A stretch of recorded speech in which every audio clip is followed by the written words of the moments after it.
Bespoke. What does the word mean? What's it all about? Bespoke comes from the English term to be spoken for, usually associated with the upper class and aristocracy in England. They were spoken for constantly, and that's where the word originates. Today, people use the word bespoke. I automatically assume that they're referring to the age-old tailoring traditions that originated 200 years ago. Crafted for gentlemen, about bringing products that men buy today that have heritage and have a real story, with people who are specialists at what they do and have years of experience. All of us tend to focus on the ingredients, on the quality, and on the skill, because certainly there's an inherent love of things that are specially crafted. When a craftsman or a master blender has been practicing his craft for years to create a suit which is meticulously cut, or a whiskey that's recognizable in character, both are actually being crafted for the man who cares about what goes into products that make them so unique. Bespoke suits are made because of specific needs. For example, complement a natural posture, satisfy a particular purpose, or to please someone's desire to be different.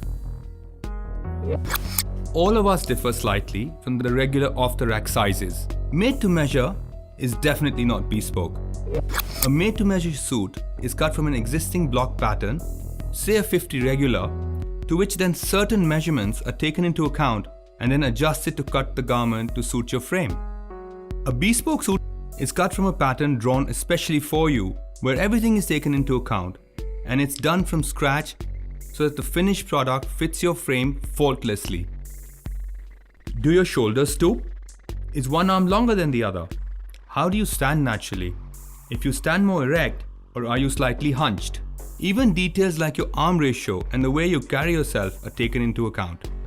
Special attention is given to your personality, lifestyle demands, the world around you, and especially your individuality, so that the drape of your jacket is perfection itself. Details which are usually painstakingly handmade are the distinguishing features of the bespoke crafted pieces.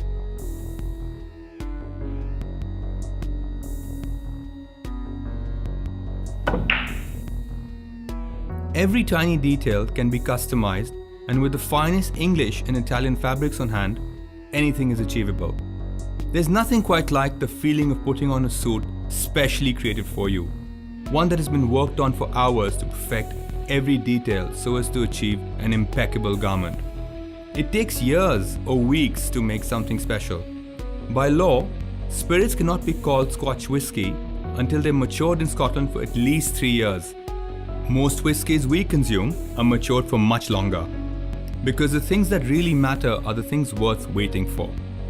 We are proud of the fact that we take 6 to 8 weeks to deliver your bespoke suit. Be it a bespoke suit or a well-aged whiskey, certain things have to be matured properly.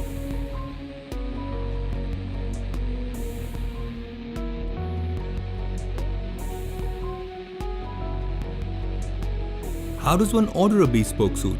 What does it entail? How many stages are involved? I'm often asked this question. Savile Row in London is where I believe it all started. In fact, the Japanese word for suit, which is sabiro, some believe originated from this famous street. Legend has it that a dignified Japanese man came over to Savile Row in London and ordered a suit, told people back in Japan, and the word sabiro was born. First thing we do when a customer comes in for a suit is we show them the different ranges of fabrics available. One of the most important things is choosing the right fabric. Fabric is the foundation of your suit, so take your time and choose carefully. Whether you want a bold stripe, a plaid, a herringbone, or even a regular solid color, we will have enough options to show you. Wool suits can be worn all year round depending on the fabric's density. It's usually reflected in the so-called super number, which I'm sure most of you have heard of before. Two things. First, the super number denotes the fineness of the individual fibers. The higher the number, the thinner the fabric, and the smoother and silkier the cloth. The finest wool is worsted wool, with a high thread count, or super as it's known in tailoring. The finest super has a 200 or a 250 thread count, but it's extremely delicate and sometimes very difficult to handle. The other two aspects to consider are the grammage per meter and the micron count of your fabric. Spend time in getting this right. The next step in the process is determining the style of suit that you're going for. That's what the stylist team is here to do. They discuss the best options for your body type, as well as your work environment or the event that you're going to wear the suit for. Never think of your suit as a uniform. It should be designed to make you look impressive and should be worn with individual flair.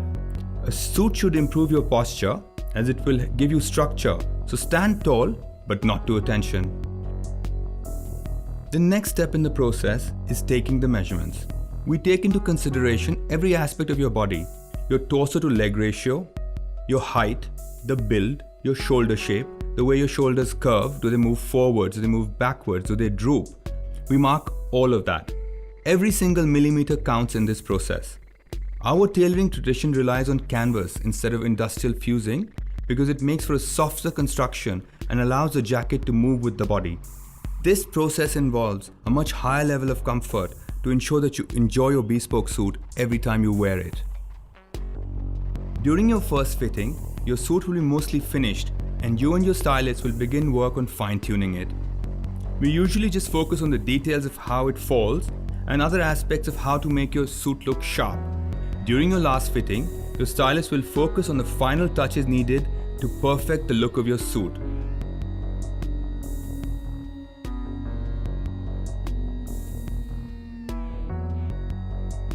A suit that fits perfectly should create a sleek, streamlined silhouette that fits beautifully in all the right places.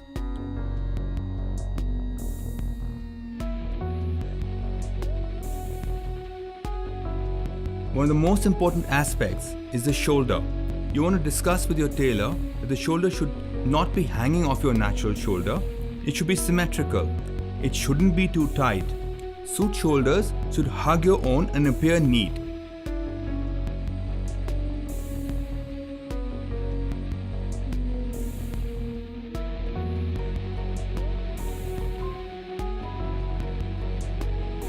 The next thing is your chest.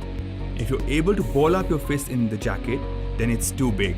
If it's too big, it's going to make you look overweight. It's going to make you look slumpy, and we don't want that. We also don't want the other extreme of it being too tight. When you button it, if it creates a pucker, it looks like you're trying to fit inside of the jacket instead of the jacket fitting you.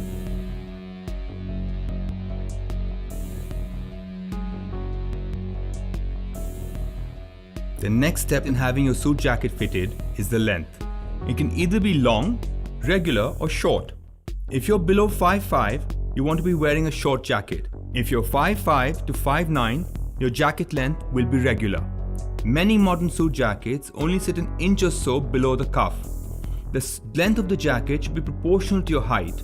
It should reach the halfway point between the ground and the top of your jacket's collar. With the sleeve length, but you want to be able to show a little cuff underneath your suit.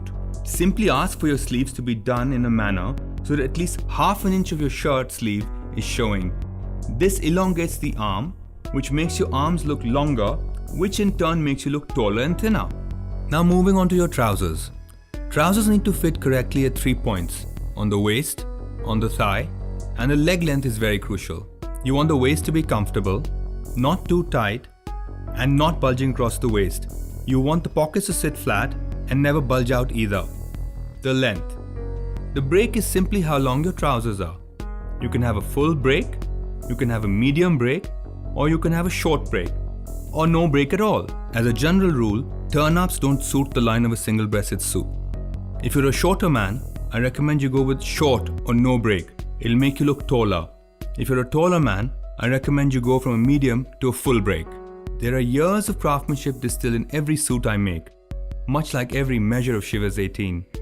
The craftsmanship that goes into maturing a great whiskey or putting a great suit together. It's those subtleties, those nuances that matter.